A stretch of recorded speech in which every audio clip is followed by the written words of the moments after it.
Hello, my name is Rich Howard, owner of Architectural Builder Supply, and this video is to bring you a closer look at the Transatlantic. This is their part number GH-DCV01 US3. This is a door chime with 180-degree viewer and a polished brass finish. That's what it looks like when it comes from the factory, or from the...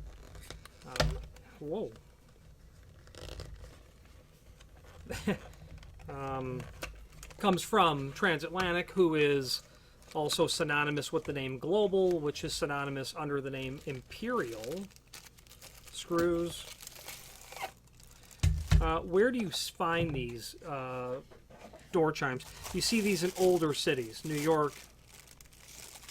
I've seen these in New York plenty of times. You'll see these. Okay.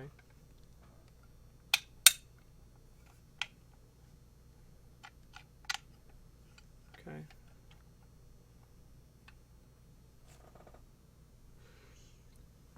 Template is going to be included.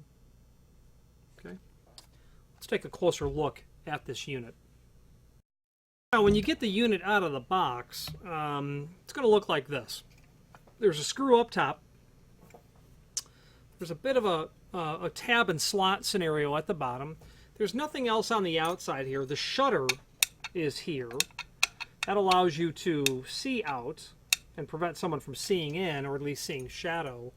So this, if you were to rotate the exterior plate, it will unthread and then rethread. When you look at the front of this, it appears to be missing a part, and while the part's not obvious here, it is not missing. I'm going to remove that screw that holds this all together. You're not going to want to lose that. At this point, you can carefully tug it apart, which I did when I didn't mean to pull it apart without it being on the camera. And then at that point, just wiggle it up to get that tab and slot out. If you have a problem getting that to come out easily, okay, what you could do is, rotate the plate and then just stick a small instrument inside of here so that you can just kind of like coax it to come out. It will certainly come out though. So first of all, there's this gizmo that's hanging out here. We're going to take that out. That's the push button that you're going to need. Then our exterior plate is just held on by this large threaded collar. Okay, and we would be able to rotate that, and it's obviously got to come off anyway to get through the door, so I'm going to do that. Now, I don't know how old this technology is, but I'm going to guess this is every bit of 100+ years old, if not older than that. I'm sure that I have seen door chimes in old catalogs, like early 20th century or 19th century catalogs. I just don't remember it. When I get a new catalog that might be from 1890 or 1905, I flip through them, but I don't recall. This is technology that's really old. So I have the retaining nut removed. I just unthreaded it. At this point, this all comes apart. The exterior piece, I'm just going to put down because it's really the business end here that I'm most concerned with. Okay, so what happens is when I manipulate the inner mechanism, makes that two-tone scenario, and how you activate that is going to be right here with that little prong sticking out and your push button from the outside. So that push button from the outside is obviously going to sit like this, okay, and will allow you to push it in. You're obviously going to have to manipulate that for the thickness of the door. Inside of here is obviously going to be any sort of nameplate recognition that you might like to have. Down there, maybe down here, a unit number and a name would be very appropriate. Okay, let me give you an idea of the dimensional properties of this. And they say it's a 180-degree viewer. And when I hold that to where my focal length would be, right about, if I look here, it's not going to work well. I pull it back a little bit and you can see well through it. So some dimensional properties of this exterior plate. About 2 15/16 with an overall height of about 4 and 5/16. They say this will work on doors from 1 1/8 to 2 inch thick. The backside of that plate to that length of that threaded coupler is going to be about 1 inch and 7/16. Okay.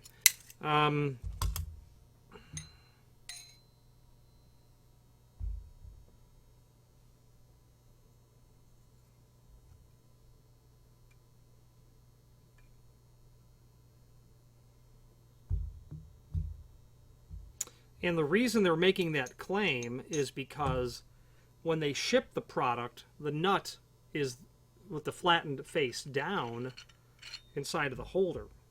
Okay, so it looks like this. But when you go to install this, when you unthread that, you're going to flip that over. And now we're dealing with your door range. I'm sure checking the minimum range is not so important, but threading it a couple, 3 times, you'll get out to 2 inch. So this will install through the chime portion like that. Okay. Look like that on the inside. Okay. Really nice. It's nice that they still exist. Now, what you'll do is you're going to run that button through the exterior escutcheon, and that's going to have to get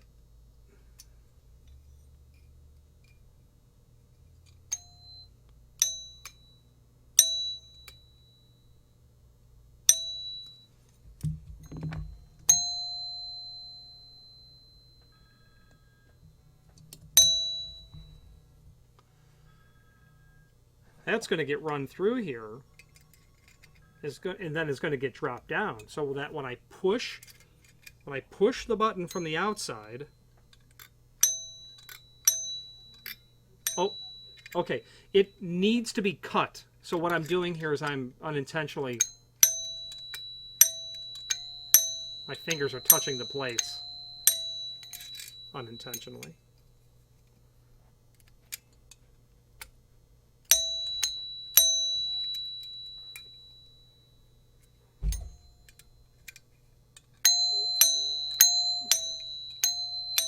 Okay, now you get the point.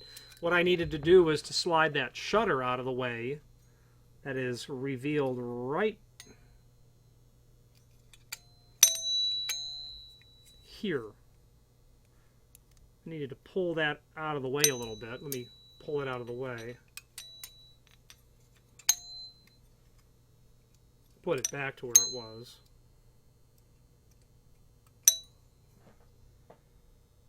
So you're going to want to place that shutter down so that the bar stays locked on that hook, and that will give you the proper sort of installation. So yeah, you're going to have to cut that, trim that to length, there's no doubt. Lots of break points there. You're going to carefully cut that. You're not just going to try to just snap that or bend it with pliers. You'll want it to be straight. But that's how this works. You got your little push button that goes through the exterior of the door. That's connected to the linkage on the inside, right here. Okay, and when I push that, it's going to force the plate to move.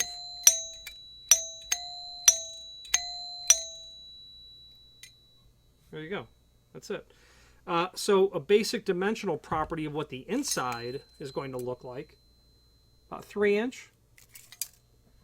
All the way to an overall height of about 6 1/4, thereabout. I'm going to place our push button back in where it belongs. I'm going to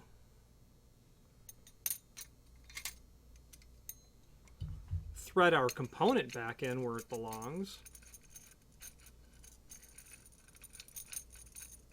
I'm not aware of any other importer that sells this material at all, other than this is under the Transatlantic name. But like I had said earlier, Global and Transatlantic were sister companies. Transatlantic was a company by, I forget the ownership's name, but our sales rep's name was Sandy, and she was really great.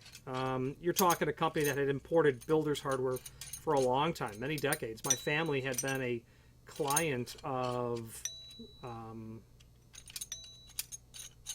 Transatlantic probably since the 1970s. Okay, And it was a boon. I don't know who else was doing imported builder's hardware from Asia at that time.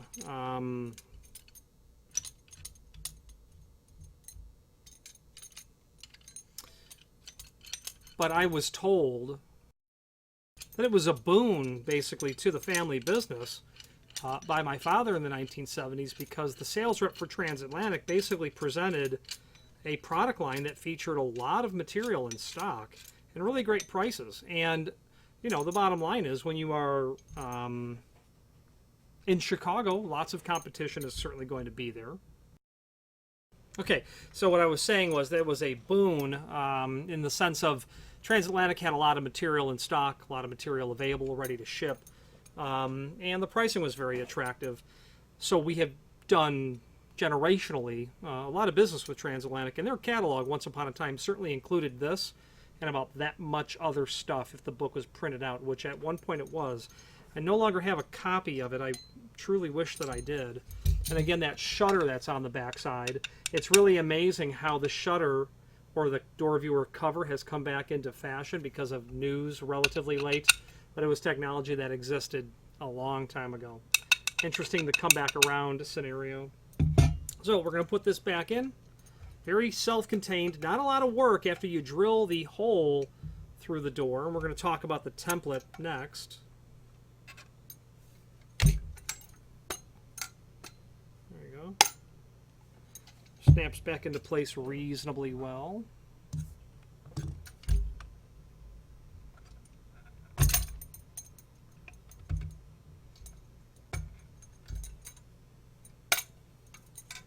Okay, get that screw started. Now the template is, of course, included with the package. You're probably replacing an existing, would be my expectation. I don't think I've ever sold one of these to someone doing a new installation, although maybe one time I did. Get that secured back up there. We're back in business. Okay. Now that template is here somewhere.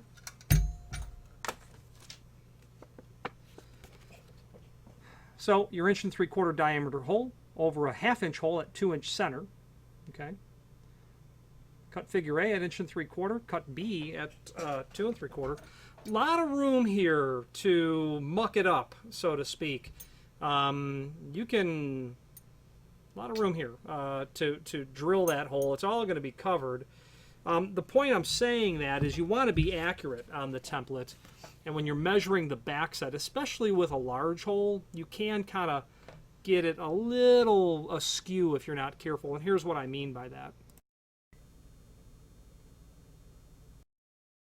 Okay, before we get to the mucking it up part, this is available, if I've not already said it, in satin chrome and polished brass.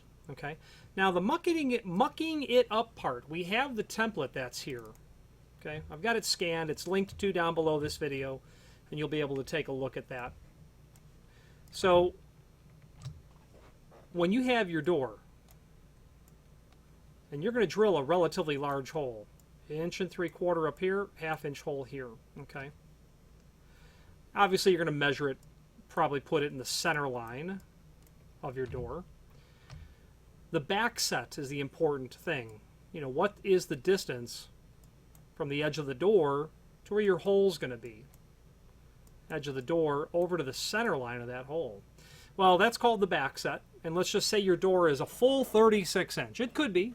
And let's just say your back set's going to be 18-inch to the center line of your 1 3/4 hole and your 1/2 hole. Okay.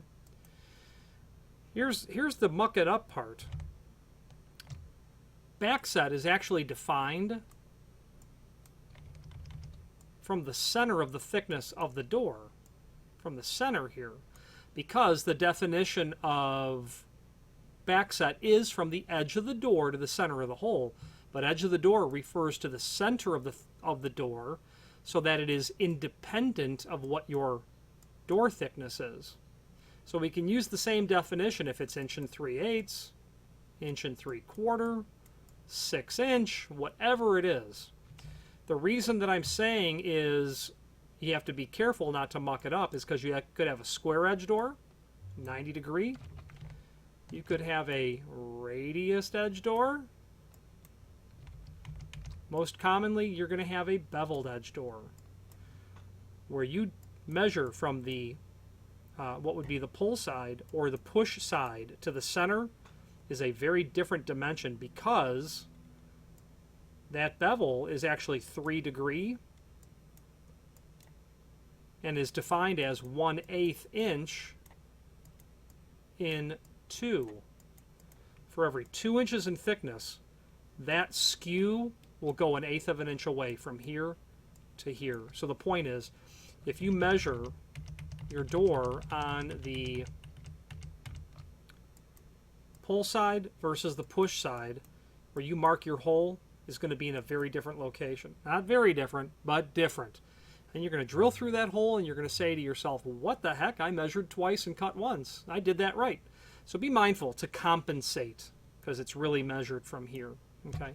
Not a big deal with this one because you've got lots of room in the hardware itself, but if you're dealing with a 9/16 door viewer and the inside trim bezel is only 100 thousandths greater than the hole that you're boring through, yeah, you're going to want to make sure that you get that absolutely correct. So be mindful to do that. Okay, let's wrap up this video. Okay, now wrapping it up, you've got this component. It's really nice that we can still get our hands on it. We don't sell these naturally very often because they're just not requested very often. But a couple of times a year, someone is really looking for one because they've got this big giant hole in their door and they were accustomed to the setup. They might be in a apartment building in New York and all of the other ones in the hallway match, etc. So it's really nice to get your hands on the original equipment. If you have any, or at least a copy of the original equipment, there is a link below this video to the manufacturer's page where you can pull up not only all of the transatlantic products that we sell, but also a link to the manufacturer's page where you can pull up not only all of the transatlantic products that we sell, a link to the manufacturer's website, as well as a link to the product catalog. And that name Transatlantic, the ownership there, retired, passed away, I'm not really sure. Ownership of Global Door, maybe, purchased Transatlantic. Now you've got two companies. Then now, a couple of years later, phased that under Imperial USA. That link, there is a link to the manufacturer's page where you can pull up Transatlantic, Global Door, or Global Door Controls maybe, and then Imperial USA and see the material that it's all, that is all under that umbrella. It's a far cry from what Transatlantic used to be. Remember, a catalog that thick, very small font, and really nice people. Those were the good old days. Oh, actually, regarding Transatlantic, they make the best quality rim exit device, period, of all time. I've sold container loads of those over the years. I've had exactly one failure. Over 30 years, I've sold lots of those. Sold one to a client and calls me up very angry because the restaurant is opening in the next couple of days. This exit device that you sold me so hard has failed, and he can't get out, can't get it to operate. Coincidentally, I lived 2 miles away. It was on a Saturday afternoon. I had already been home. Drove to the job site. He's fuming. Just walk past him because I can tell he's hot to go. Get to the back door and see the exit device is damaged. Go to the door. I hit it one time. I immediately see that the latch is limp. And it takes me about a third of a second to realize. I look at the mounting and there's no screws. And being someone who's done my share of welding, they welded the device to the door. Well, 1800 degree Fahrenheit melted the spring that keeps the latch projected. And now I'm less than thrilled that I just got yelled at for a bad piece of hardware. I don't even think I could get the owner to come to the opening. He was so mad. I got the son. I explained to him what happened. And I said, listen, I've got another one in stock. I'll drive to work. I'll get it if you want to buy it. I'll bring it over. Have your guy screw it to the door this time. And it took a couple of years, because it was a restaurant that I went to often. It took a couple of years before the guy was able to say, hey, by the way, when I got bent out of actually, he may never have apologized. But anyway, that was the only time one failed, so it's a really great exit device. ED-501. If you're looking for an inexpensive, really great, robust exit device, you can count on that one. Just don't weld it to the door. Any questions on the GH? It's already gone. The GH-DCV01 US3 door chime, door viewer, or any other transatlantic, global, or Imperial USA product, please feel free to reach out to us. And thank you.